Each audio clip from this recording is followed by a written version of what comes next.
In Oshi No Ko, the Mainstay Arc is the 7th arc of the series, and will be the first arc adapted in Season 3 of the anime. It directly follows the events of the private arc, where Ruby learned about Goro's death and awakened her double black Staringan, as she swore to get revenge on her father. The Mainstay Arc begins with Memcho narrating, stating that it's been half a year since Bikomachi filmed the music video we saw at the end of the private arc. We see Miyako listening to what seems like yet another offer for Ruby, before the narrator continues by saying it feels like Bikomachi is on the verge of a breakthrough. It's all thanks to that music video made with the help of Anemone and Himura. Both the song and video direction were so perfect, which made the video much more than the average idol music video. Most importantly, the one in the spotlight was Ruby. She wasn't her usual self, as she seemed to be wrapped in some dark, mysterious aura. Her captivating gaze pierced the hearts of everyone who watched the video. The video ended up reaching over 20 million views, putting it on the same level as the most popular idol groups. They did have their base subscriber count though, and did a ton of advertising. Yet even with that, 20 million views was still way past expectation, for an average idol group like they were. As Memcho suspected, Ruby has something special. Of course, Memcho took advantage of this opportunity to get as many collaborations as possible with big YouTubers. She secured some and eventually formed relationships with those big name YouTubers, allowing Bikomachi to appear on their videos regularly. Memcho even began focusing more on the Bikomachi channel than even her own, by uploading more project-based videos, shorts, and doing long live streams. Memcho really was the MVP of running their YouTube channel. We then get to see that Akane's been doing pretty well, even landing her first big role as the lead actress in a movie. Memcho's happy to see things going well for both Akane and Bikomachi. Aqua surprised her the most. Not only has he acquired a regular spot on an internet TV variety show, he's also played a supporting role on a TV drama and worked as a fashion model for a magazine. He's clearly been grinding these past few months. Memcho also learned more about how Kana and Ruby met back when Kana was a child actor. Yet, it's after that video we get to see what's really been going on behind the scenes. Both Kana and Ruby leave quickly, as Memcho can tell things have changed somehow. Now we see a flashback to when Aqua told Kana he's going out with Akane for real. Of course, Kana isn't too happy about that in the present. Meanwhile, Akane's laying in bed complaining about her date to her boyfriend, and both of them are trying to plan to meet up again while Kana's crying in the middle of the street. Even during their Bikomachi performances, it's clear that something is up. Kana's expression looks tired compared to this mysterious, confident look on Ruby. However, their fans are loving their concert, and we can see the OG Bikomachi fans chatting about how fast their rise has been, and even they have noticed Kana's gloomy behavior as of recently. The store manager has also noticed Ruby seems much more calculating and focused on something as well. They suspect it might be because of a new girl joining. We then see the Bikomachi group heading home together in a van, and Memcho notices Aqua isn't there with Miyako. It's cause he's filming late for the Dig Deep One Chance show. Hearing that, Kana asks for Miyako to drop her off, cause she has some things to do. However, Kana really wanted to be by herself. Memcho followed her though, and she could tell something is bothering Kana. The reason is because Kana believes Aqua's avoiding her now that he's dating Akane. She understands the reason, but Kana just wishes Aqua didn't go out of his way to avoid her. After hearing that, and making sure Kana got home to sleep, Memcho then heads off to find Aqua. He has just finished filming and heads out to find Memcho waiting for him outside. Aqua says he's tired, but Memcho doesn't let him escape by saying they don't really get time to meet in the first place. So they end up going to Memcho's place, and Aqua calls her out for having a minor at her place over after 11 PM. Aqua is crazy tired as well, having to film, rehearse, and even study to get into medical school. He wants to keep that option open, partially because Goro wanted to be a surgeon back then. The conversation eventually leads to how Aqua is dealing with Kana. Aqua tells Memcho she might want to stay out of it, but the issue is Kana's performance is now starting to fall off because of this. Memcho suggests Aqua made a pass at Kana and should clean that up, which seems to annoy him somewhat. Without warning, he then shoves Memcho backwards onto the couch and gets on top of her saying she has no right to lecture him after bringing a minor over without any sense of danger. He tells her not to treat other people like kids and act like she knows everything. Aqua tells her that he knows Kana will get hurt by him avoiding her, and asks if Memcho really thinks he wants to do this. Recently, Aqua has been thinking about the future of those around him, and is certain Kana will become a huge star. That's why he's concerned about a psycho fan attacking Kana, as they found that a popular idol like her had a boyfriend. He questions who will take responsibility if that fan storms into Kana's house, and kills her like I. Hearing this, Memcho begins to realize it might actually be Aqua who's obsessed with Kana.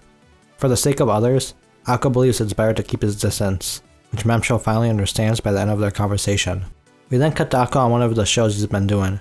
It's called Dig Deep One Chance, and Frill actually finds the show quite interesting.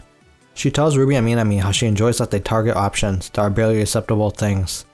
Fro especially likes Aqua's quips, now he can stab at people's hearts ruthlessly. If Aqua's popularity keeps rising, Fro can even see herself acting with him someday. However, there's a chance she may be able to perform as well with Minami and Ruby too, with their increase in popularity. Minami is especially certain Ruby may co-star with her brother soon, since twin talents often work together. Judging by Ruby's reaction, Minami is correct. We then see Ruby appearing as a reporter on Dig Deep, to Aqua's dismay. He's completely embarrassed and looks like Kaburagi, who can only shrug. Today's episode has Ruby searching for someone who might have the name Pikachu. She finds some people who are Pikachu's friends, and eventually someone who's actually named Pikachu. She's stealing the show, and the fans seem to love it. Aqua not so much, as he questions Kaburagi about how this happened. Kaburagi just states that this was actually all part of Ruby's plan, which surprises Aqua. Ruby had invited Kaburagi to a Bikamachi concert, and proposed the idea to him there. Kaburagi was impressed with Ruby's ability to find back doors to get the position she wanted, and believes that's a strong weapon to have. She didn't even seem like the type of person to do this when Kaburagi first saw her, and wonders if Strawberry Productions has a good advisor. They actually did have a great one, as we see Ruby meeting with the former president of Strawberry Productions. It turns out Ruby has been getting advice from Ichigo, and knows that he was the closest to Ai. Ruby doesn't mind to let Ichigo go until she finds out who killed her mother. However, Ichigo doesn't even know who the father is, and would have killed him by now if he did know. He doesn't want Ruby to recklessly contact anyone else who is connected to Ai back then either. So Ruby suggests getting more popular so Ichigo can let her meet the big shots in the industry. She's already making good progress too, as she tells Ichigo she followed his advice to get a job on Dig Deep. Ichigo is proud of that, but Ruby tells him she only believes in his skill due to him being the former president of Strawberry Productions. Ichigo played a huge role in Ai's popularity, and now Ruby wants him to help her get popular. Then we see Ruby back on Dig Deep. Ichigo had told Ruby that she needs to make a mark and show her character on the show like Aqua does. He plays a cool character with a sharp tongue. He'll cut people off ruthlessly, allowing his character to stand out with the limited time they have to speak. Ruby thinks the character is someone who's cute, smart, and considerate, but Ichigo said she should be stupid, rude, and cheeky. To Ruby's displeasure, Ichigo says she should do her best to play the fool on camera. Ruby does exactly that at her first opportunity. When asked if she had any recent blunders on Dig Deep, Ruby tells a story about she almost set her house on fire by boiling hand soap in a pot. She heavily exaggerates her actions by swinging her arms wildly, and then says she did it because she thought soap would turn back into a bar if she let the water evaporate. That draws a quick reaction by one of the cast members who calls her stupid, and everyone laughs. Aqua realizes that Ruby tweaked the story of her having mistook detergent for oil one time. It's a completely different narrative now, and Ruby even uses Aqua by asking if he thinks she's stupid. Aqua says she is, but then quickly realizes how well Ruby is doing. Now we see that Ichigo also advised Ruby to be nice to the assistant director, because they'll become a director themselves one day. In order to be popular, she must be calculated. We then see that Ruby has been seemingly flirting with the assistant director of Dig Deep, Shun Yoshizumi. Ruby can see that he always looks tired and overworked. It turns out that assistant directors like him are still overworked, as we see the director burst into the room, shouting more orders at him. The director basically goes off on Shun, and later Aqua explains to Ruby about director Urushi Bara from the production company. The broadcasting station doesn't have enough manpower, so they outsource the staff for the production team basically. The director actually got fired from his previous job, and moved to the current production company. We learn from Shun's perspective that the assistant director's only job is to do what they're told. Basically everything from looking for locations and research to cleaning the toilets and working crazy overtime off the clock. There's no time to rest even with the decrease of workers, and the director tells Shun they're going to interview cosplayers for the next Dig Deep. Summer Comic Con is coming up and they want to find cosplayers who will do some Tokyo Blade costumes. However, the director wants Shun to look for erotic cosplayers who hide their content behind a paywall, not ordinary ones. 10 cosplayers to be precise, and one's likely to say something extreme. Unfortunately, cosplayers aren't too interested in TV coverage, and Shun is also limited to finding those who do erotic cosplay. He only has a week to do this, and things look hopeless until Ruby shows up. Ruby offers to help Shun, and he asks if Ruby happens to do any cosplay. We get a brief scene here of Aqua walking Akane home, since it's raining, and Akane understanding that Aqua is attracted to Kana. However, Akane is grateful he's doing his best to focus on her, and believes eventually Aqua will get his true feelings for her. But then we get back to Ruby, who's trying to convince Minami to do the cosplay. Minami is concerned it'll be a bit contrived since she's a model, but Ruby says it'd be a waste if she turned down a TV job, and eventually manages to convince her. However, Minami believed Ruby hated these contrived plans the most, and wonders if Ruby has become part of the dirty world of adults. Meanwhile, Shun tries to convince his little sister to do the cosplay too. The problem is though that Mimi is already a popular VTuber, and people might recognize her voice. Mimi already has over 300,000 subs, which is pretty big for an independent VTuber. Shun was actually the one who got Mimi into VTubing, and she's been live streaming for like 3 straight years now. However, he knows her old cosplay media accounts are still active, and she even posts Tokyo Blade cosplay occasionally. As her manager, Shun knows all about her Tsurugi costume, and even the hate messages she writes about him online too, which is wild. He uses that info to blackmail her into joining. However, when Shun is driving Ruby somewhere later, Ruby tells him that she heard from Aqua how difficult it is to get permission from anything Tokyo Blade related because of Abiko. Then when Shun goes to confirm with the director if they got permission for Tokyo Blade, the director reveals that he doesn't even know. Then he double checks and learns that they can't do it, causing Shun to freak out because he told all the cosplayers to do Tokyo Blade. The director says he did tell Shun to have a plan B, but that's just BS because he never did. He even tells Shun to tell all the cosplayers to do something copyright free instead, something that's just slightly not Tokyo Blade characters. Shun has no choice but to apologize to all the cosplayers and is freaking out about Ruby's costume as well. Fortunately, Mimi has a free costume for her to use. On the day of their interview, Ruby meets up with Minami and Mimi in their costumes. Ruby also introduces a new girl she worked with on a YouTube project before. Her name is Maya, and she often cosplays for a boys magazine. She suggests Minami to not look up her work because it's erotic work not suitable for minors. However, Maya then asks the girls how they felt about the sudden costume change at the last minute. She wasn't worried because she does original cosplays. Mimi and Minami weren't too bothered by it either. Maya then continues by suggesting people who work in the TV industry seem to only care for their conveniences. However, Minami does point out how it doesn't really seem easy for them either, because they be running around in chaos too. They're all professionals though, so Ruby is sure they can manage. Later though, Shun's apologizing to Maya when the director shows up and greets Maya by calling her cosplay lewd. After the interviews, the group of girls go check out the cosplay area together at the Comiquette. They seem to have some fun, but as soon as Maya heads home, she starts complaining on Twitter about the TV industry looking down on her for doing erotic cosplay. It turns out that during the cosplay interview, the director was asking some wild questions, like if Maya goes out with her photographer, or if she ever had sex while cosplaying.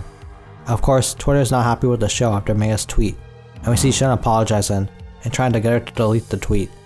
However, Maya isn't happy about them forcing her on questions that sound like sexual harassment without telling her in advance, just because she does erotic cosplay. Maya originally became ill and had to quit her job, which is why she focused on doing erotic cosplay instead to make a living. She's obviously offended about the question, but even more so about the mishandling of the Tokyo Blade costumes. Maya and her friends stayed up late all night working on the Tokyo Blade costume, only for them to change it at the last minute. From Maya's perspective, all she did was issue a warning to fellow cosplayers, so they won't experience the same thing she did, and she won't delete the tweet either. The next day, the director says that the higher-ups have put the cosplay episode on hold, and the station's considering issuing an apology as well. The director then tells Shun not to invite troublesome people like Maya again. People like her aren't professionals and rely on outrage marketing. Shun has had enough though, and calls the director out on his BS. It's about compliance these days, and respect is necessary. However, the director doesn't care that times have changed, and crashes out on Shun, asking him if he actually knows why the station does this program in the first place, and why they even hired a shady director like him. They're trying to push the envelope on things regular TV won't do these days. He justifies his actions by saying immorality and fun are the same things, and the more taboo your words are, the more interesting it is. The director did what he did knowing the consequences, but he has a family to feed and nowhere else to go.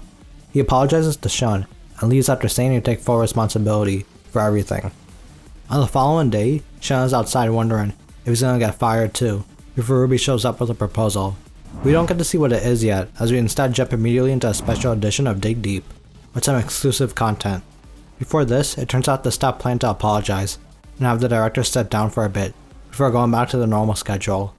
However, Shun brings up Ruby's proposal, and it turns out it involves both Maya and the director. It's a bit risky, but Kaburagi approves of it, because Dig Deep is known for being risky. Ruby starts the show by bringing up the tweet, and reveals that the topic of that day's show will be Dig Deep itself, and the people behind the show that caused this mess. One of the cast members on stage immediately apologizes to Maya, and we see how Ruby convinced her to do this in the first place. Ruby made it seem like she agreed with Maya, but pushed her to explain her tweet better to support cosplayers. Maya makes it clear she's not there for an apology, but to investigate the root cause, in order to make sure something like this never happens again. Ruby starts by explaining the copyright conundrum, which is why they had to drop the Tokyo Blade cosplay at the last minute. The director also admits that the root cause of this was they neglected to check if they actually got approval. It's well known that it's difficult to get approval from the Tokyo Blade author too, so Ruby then changes the topic to find out why that is. This is where Kana makes her own special appearance as a Dig Deep reporter, and Aqua doesn't seem too happy about this. It turns out Kana's at the publisher's office to talk about the scandal with none other than Abiko herself. Abiko explains to Kana why she's so strict when it comes to giving approval, but usually if it's cosplay, they don't need her permission. As long as there is love and respect shown, authors will usually approve. Like Ruby says, copyright is no easy matter. That Maya is asked to reveal the questions she was asked during the interview. Of course, she exposes the dirty questions she was asked, and explains how she's only fine with it if there's mutual respect and trust. Dirty jokes without respect are simply harassment. They force the cosplayers to change their costumes at the last minute, and then show a lack of respect towards them. However, Maya now understands that the show had its problems too, and won't mind deleting the tweet now, if they can convince her something like this will never happen again. However, Ruby continues to instigate by suggesting Maya shouldn't be okay with just that, and that reveals the proposal she had made with the director. Ruby plans to have the director go through a self-purification ritual to compensate for the lack of respect he showed towards cosplayers. The director then pulls up in his very own Saihime cosplay and apologizes directly to Maya. The reaction to this is pretty funny, and after the apology, Aqua asks Ruby why is she making the director apologize while looking like that. She believed it would be interesting to appease the cosplayer by doing cosplay. It seems to work as Maya questions if the director made the costume himself. After hearing that he did, Maya comments about his costume and is glad that he finally understands how tough making cosplay can be. With that, Maya finally accepts their apology and deleted the tweet according to Ruby as she walks home with Aqua. However, Aqua wants to know how much of this was Ruby's idea. Was this whole thing part of her plan the whole time? At first, Ruby says it wasn't her plan, before admitting that she was involved just a little bit. She actually got the idea from Aqua, imitating what he did during Love Now by taking advantage of the controversy. It worked back then, so she wanted to try it herself. Ichigo suggested to be nice to the assistant director, but since Ruby didn't feel like waiting to be famous, she went straight for the director instead, and gave him that proposal. As her payment, Ruby just wanted the director to keep using her in his projects. Basically, if you want to conquer someone, it's better to go straight for the director. But as Aqua puts it, Ruby basically set up the controversy just to win over the director. Yet, Ruby explains that she already had done research to learn about the coverage issues, and from there, introduce someone who likes to cause a fuss. This wasn't the first time Maya had exposed stuff on Twitter and weaponized her fans. It turns out Ruby actually hates people like Maya, and never even considered her a friend. Ruby believed she did a great job though by giving Maya a proper place to have a discussion. Plus, her claim about harassment wasn't wrong, and this should help the industry approve. Minami was also able to appear on a popular show, and the director seemed to have corrected his conduct too, so technically everyone won. Yet, it seems Aqua still thinks she did something wrong. Aqua just wants to know if Ruby is seriously okay with doing stuff like this. He thought she hated using people, and believed she wanted to be a pure, honest idol. Aqua gets a bit emotional as he questions if she wants to go this route. However, Ruby reminds Aqua that I was a liar too, and believes that it's impossible to become famous by being pure and honest. Ruby actually believes manipulation suits her better, and tells Aqua she'll be famous in no time. Ruby did indeed start getting a lot of work after, but due to her twisted nature, she ended up leaving cracks everywhere. As for her popularity, an article from a popular site has Ruby as the year's most in-demand entertainer. She recently won the New Star Award during the Female Awards, and also led Bikomachi to a huge growth spurt on her own. Before Memcha knew it, the Bikomachi channel had already surpassed her own channel, and she wondered if it was even worth putting in so much effort. At this point, if Kana and Memcha made a video without Ruby, they'd get butchered in the comment section. Even Miyako struggled to manage all the insane amounts of activity. She is grateful Shun joined them to become Ruby's manager now. Just one word from Ruby was enough to make someone like Shun quit his dedicated job as an assistant director in the blink of an eye. If possible, Miyako would like to be with Ruby on set. Aqua tries to get Miyako to rest, but she explains that being on set used to be her role until Ichigo left, so she had to take over the business. Miyako feels like she's holding down her talents because of the lack of connections she has, and really feels that Ruby's insanely lucky. So lucky that it feels like there could be someone behind it. Miyako isn't wrong, as we then see Aqua himself meeting up with Ichigo. He found out by following Ruby secretly one time, and is certain Ichigo is the one who gave her all those ideas. Aqua tells Ichigo he can't forgive him for abandoning Miyako and dumping everything on her after Ai died, but knows Ichigo must have some regrets too, like the dream of his being on stage alongside Ai. However, Ichigo explains that he's only helping Ruby because he feels bad for Miyako, He just can't return though, because there's something important he needs to do. Ichigo wants to find and kill the guy who made Ai suffer. To Ichigo, Ai was like a daughter, but Aqua explains that he joined the industry to get revenge too. Unfortunately, he learned that the man who killed Ai is dead. He met Taiki, who is his biological brother, and learned that his father Seijuro was already dead. Aqua even begins to smile, happy to say that their revenge is over. But Ichigo then laughs before asking what the hell is he yapping about. He then points out that Seijuro actually died before I even moved to a new place. It's impossible for a dead person to have learned about her new address. But Ichigo informs Aqua about brood parasitism, where a mother has a child with a man other than her husband. The Seijuro and Ayuri incident may have actually been caused by the fact Seijuro learned about Ayuri's child with another man. Aqua tries to say Ichigo must have missed something though, but that's just him coping hard, as he really thought everything was over. After leaving Ichigo, Aqua sits alone in the rain, thinking before his younger self tells Aqua he should be happy that it's starting again. His child self tells Aqua that he'll find the man who killed Ai for sure, and make him suffer as much as possible while he's alive. Meanwhile, Goro says he should be suffering for letting Ai die without helping. They tell Aqua the peace he had for a while was nothing but a dream, and they go on and on about the revenge, retribution, Ai's suffering, and more, before Aqua just shouts and slaps at them to shut up. However, the one he slapped was actually Kana, who had come to give him an umbrella. Kana questions if she did something that made Aqua hate her so much. She apologizes for being so stupid before running away, leaving Aqua to break down after realizing what he just did. The next time we see Aqua is when he's in his room talking to Akane on the phone. His room is a mess, and he tells Akane that he doesn't feel like meeting people right now. However, Akane does tell Aqua that he can rely on her before they hang up. She then thinks back to Ruby explaining how Aqua wasn't as dark back when Ai was alive. Now that he's free from revenge, his sense of guilt is beginning to fade away slowly, and he's trying to be his normal self. Akane just really hopes that Aqua doesn't notice that it's not over yet. We then see Akane winning the new actor award, but then afterwards she walks by someone who looks similar to Aqua. However, it's not Aqua, but then she notices the flowers from the different agencies. A bouquet of white flowers specifically catches her attention, and Kin Daiichi says a former graduate of Lalai, who has his own agency now, sent it. Later on when she's having dinner with Kin Daiichi and someone else, they discuss how her eyes changed everything when she's on camera. In fact, people with eyes like that are very rare. Deceptive eyes that have the power to make lies look like truths are the best quality for an actor. According to Kin Daiichi, there was someone like that in Lalai back then as well. It was the person who left Akane the bouquet of white flowers earlier. That guy was one of their best performers, and Akane asked if she can see any of his videos. However, as she watches the private rehearsal videos, Akane then begins to realize that this person looks very similar to someone she knows. Aqua had believed his target was from Lalai, but he barely had anything else to go on. But what if Seijuro wasn't the biological father of Taiki, but someone else was? On top of that, the person Akane is watching right now has a very similar acting style to Aqua's. Akane figures he must have told Ryosuke I had children as well, along with Ai's location, set on the stage for murder. Akane begins to understand why I didn't reveal that person as their partner, and why he used someone else for murder. Above all else, this features a reminder of Aqua. This person was Hikaru Kamiki, who was a 15-year-old at the time of Ai's pregnancy. Counting backwards, Akane realizes that Hikaru must have sired Taiki back when he was 11, which is sickening. The major issue is though that Hikaru was a minor at the time, so he can't be imprisoned. Aqua wouldn't even be able to judge him either, so his only option to get revenge would be murder. Akane can't allow Aqua to go down that dark path, so she decides to deal with Hikaru herself. She then begins her investigation on Hikaru, and eventually learns quite a few things about him. As she starts thinking being an investigator might suit her better, Aqua calls and they begin to talk about Akane dying in briefly, before Aqua says he'll like her no matter what. That makes Akane so happy to hear, as she says she's glad they're going out. That seems to worry Aqua for some reason though, and he tells her that he's been saved ever since they met. He doesn't want to let go of these days of her being by his side, yet he asks what he should do.